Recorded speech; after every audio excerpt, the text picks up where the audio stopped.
प्रिय मित्रहरू, यी दिनहरूमा संसारमा डरलाग्दा घटनाहरू घटिरहेको छ। केही दिन अगाडि मात्र संसारमा डरलाग्दा युद्धहरू भइरहेको छ। सारा संसार आतंकित हुँदैछ। न दिनमा भोक छ, न रातमा निन्द्रा छ। तर पनि यो यतिकैमा सकिनेवाला भन्ने अवश्य छैन। शास्त्रले भन्दछ,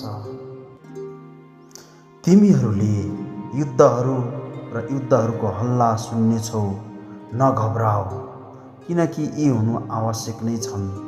तर अन्त्य त त्यति नै बेला हुँदैन प्रियहरू, किनभने जातिहरूको विरुद्धमा जाति र राष्ट्रको विरुद्धमा राष्ट्र उठ्नेछ र ठाउँ ठाउँमा अनिकाल भूकम्पहरू जानेछ।